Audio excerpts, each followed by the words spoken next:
Assalamualaikum warahmatullahi wabarakatuh. Perkenalkan nama saya Dava Raka Atala, mahasiswa Ilmu Komunikasi Universitas Muhammadiyah Yogyakarta, peserta mata kuliah Riset Public Relation. Pada kesempatan ini, saya akan menjelaskan mengenai materi audit komunikasi dan analisis jaringan sebagai bagian dari teknik dalam audit komunikasi. Nah, di sini selanjutnya yang pertama, saya akan menjelaskan mengenai apa sih definisi dari audit komunikasi agar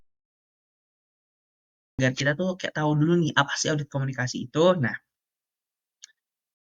audit komunikasi itu merupakan pertama dikenalkan itu oleh George pertama diperkenalkan oleh George Odierne yang ingin menunjukkan bahwa proses-proses komunikasi dapat diperiksa, dievaluasi, dan diukur secara cermat dan sistematik, sebagaimana halnya dengan catatan-catatan keuangan. Nah, menurut Odierne juga kegiatan-kegiatan komunikasi sebagai pelaksanaan dari sistem komunikasi dapat diukur sehingga kualitas dan kinerja para eksekutif, pejabat, dan staf komunikasi dapat diketahui bila diperlukan dapat diperbaiki secara sistematik sehingga efektivitas maupun efisiensi komunikasi pun dapat meningkat. Juga ada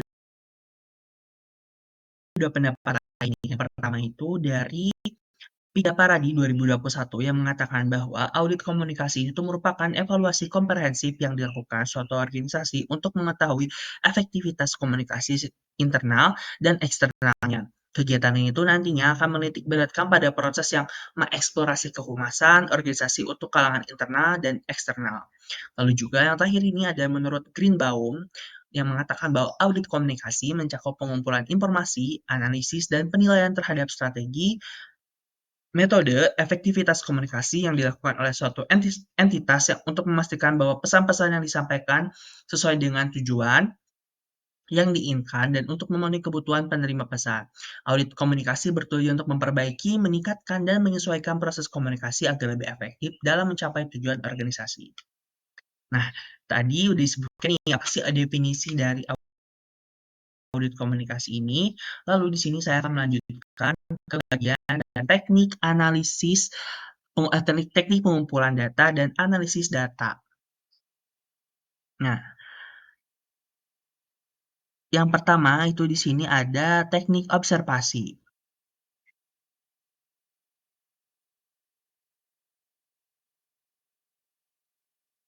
Nah, teknik observasi ini tuh merupakan kegiatan pengamatan dan mencatat perilaku-perilaku yang dapat dilakukan atau perilaku orang lain nih. Terus juga sebagai pengamat terlatih dan perilakunya sendiri yang disebut sebagai studi tugas. Yang kedua itu ada teknik wawancara. Nah, di mana ini tuh meliputi dua teknik berbeda, yaitu teknik wawancara dengan kuesioner yang merupakan alat pengumpulan data secara tertulis, di mana berbagai bentuk pertanyaan seperti pertanyaan terbuka, tertutup, pilihan, skala Likert, skala semantik diferensial, dan pertanyaan sesuai pilihan yang dapat digabungkan dan digunakan dalam suatu kuesioner sesuai dengan jenis dan tujuan audit yang telah diuji coba sebelumnya, dan wawancara tatap muka.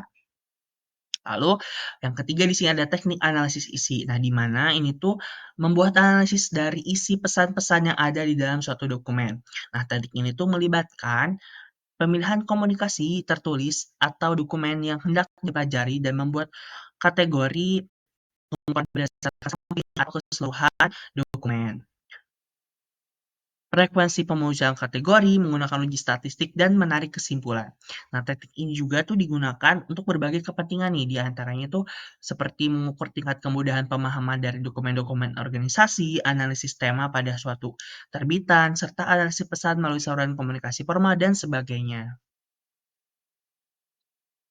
Lalu, di sini selanjutnya, setelah kita tadi mengetahui apa sih teknik pengumpulan data dan analisis data, saya akan menjelaskan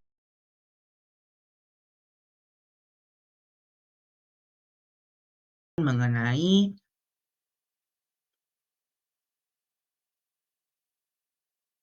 mengapa sih harus menggunakan audit komunikasi.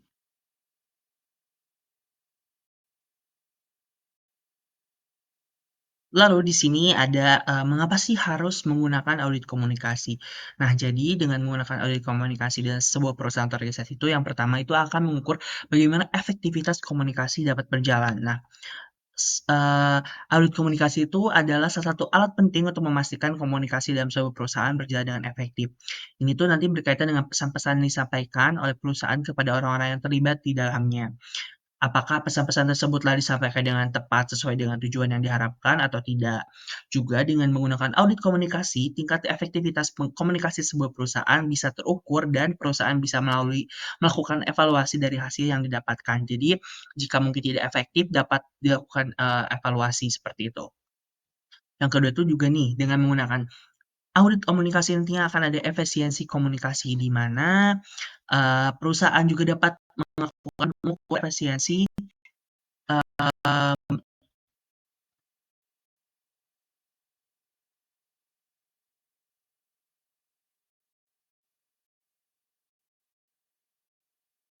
Ini juga akan membantu perusahaan untuk mengevaluasi waktu, sumber dan biaya yang dikeluarkan untuk berkomunikasi dalam kurun waktu tertentu. Serta evaluasi tersebut bisa digunakan untuk mengidentifikasi area mana yang dapat diperlukan untuk melakukan perbaikan, salah satunya dengan berhemat.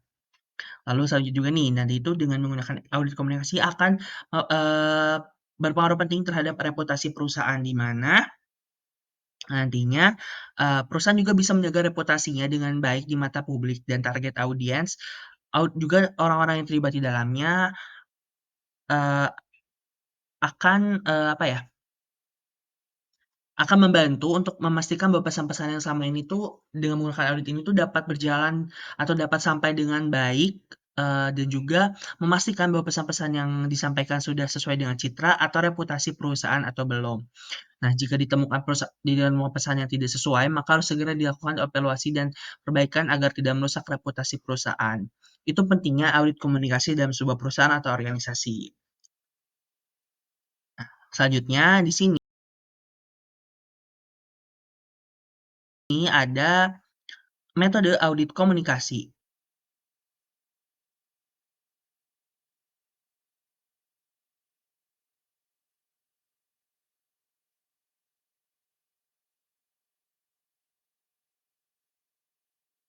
Nah, yang pertama itu ada survei dan kuesioner, di mana nanti akan terdapat beberapa butir-butir pertanyaan yang dapat ditanyakan mengenai kebutuhan organisasi kepada responden atau kepada karyawan dalam suatu perusahaan atau organisasi seperti itu. Lalu selanjutnya di sini ada yang kedua, ada wawancara.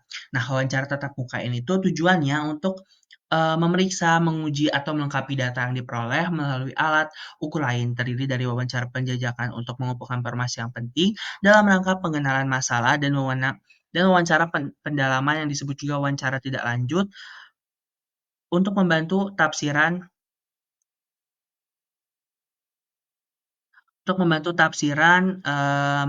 mengenai penarikan simpulan seperti itu. Jadi kayak mungkin setelah kita melakukan, wawancara itu juga akan bagaimana apakah sesuai apa tidak begitu. Selanjutnya di sini ada teknik analisis jaringan. Nah, dengan menggunakan ini tuh untuk memetakan kegiatan-kegiatan komunikasi yang melibatkan responden dalam organisasi maupun unit kerjanya, baik secara formal maupun non formal. Nah, responden secara khusus diminta untuk menunjukkan sejauh mana dan dengan intensitas bagaimana ia terlibat dalam komunikasi dengan rekan-rekan unit departemennya di dalam jam kerjanya, baik pada jaringan formal maupun non formal. Selanjutnya, pengalaman komunikasi. Nah, dikenal dengan teknik peristiwa kritis, di mana responden itu nantinya diminta untuk menguraikan peristiwa-peristiwa komunikasi yang dianggap sebagai contoh yang khas, baik peristiwa sukses maupun kegagalan. Nanti dari cerita tersebut itu akan menjadi kesimpulan seperangkat contoh khas tentang komunikasi dalam suatu tempat sehingga dapat dijelaskan mengapa komunikasi di suatu unit berhasil atau gagal. Lalu selanjutnya di sini yang kelima ada catatan harian komunikasi, di mana ini tuh hanya cocok dikatakan untuk organisasi atau dengan struktur kompleks dan jelas, di mana setiap responden diminta untuk membuat catatan di dalam buku harian selama 1 minggu tentang semua kegiatan komunikasi yang dilakukan antar pribadi mau mau bisa melalui via telepon, rapat, pesan tertulis yang diterima dan dikirim dalam bentuk formulir. Selanjutnya di sini, saya akan menjelaskan analisis jaringan, di mana ini di dalam audit komunikasi. Nah, seperti yang kita tahu analisis jaringan itu juga merupakan salah satu teknik atau metode yang digunakan dalam audit komunikasi. Nah, analisis jaringan ini dalam audit komunikasi adalah untuk mengevaluasi fungsi jaringan formal dan informal dalam suatu organisasi. Melalui melampaui persepsi individu, karyawan, analisis jaringan dapat menjelaskan organisasi secara,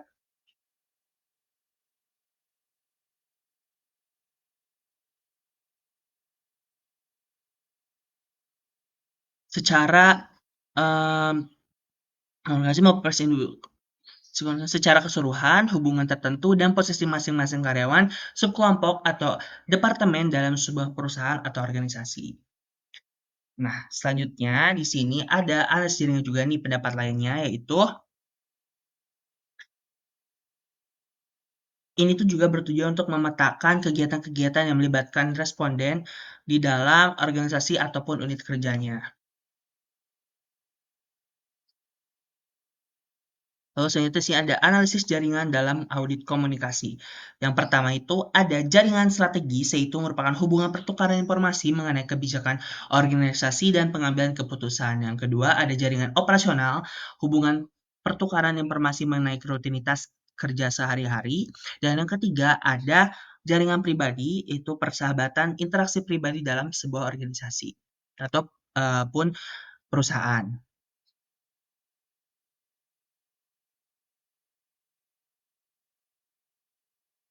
Nah, di sini selanjutnya ada, teknik pengumpulan data untuk analisis jaringan.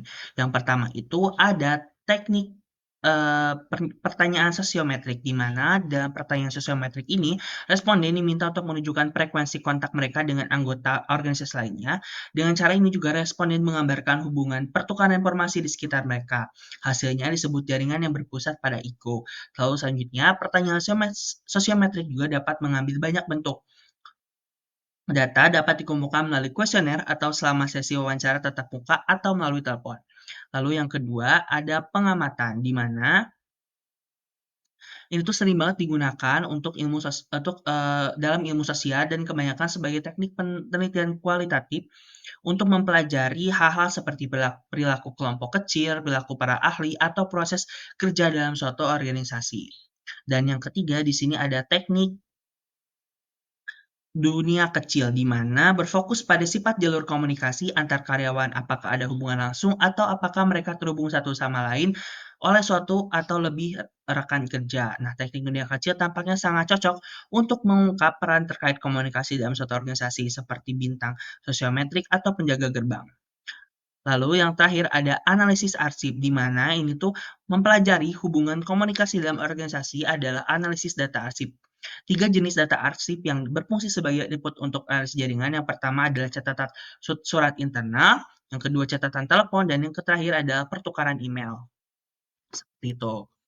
Nah, lalu selanjutnya di sini ada visualisasi jaringan, di mana di sini tuh adalah alternatif lain yang dapat dilakukan oleh eh, untuk mendapatkan melakukan untuk melakukan analisis jaringan selain 4 teknik tadi nih. Jadi ada visualisasi jaringan, di mana ada UCINET adalah perangkat lunak analisis jaringan yang sering digunakan untuk menganalisis data jaringan.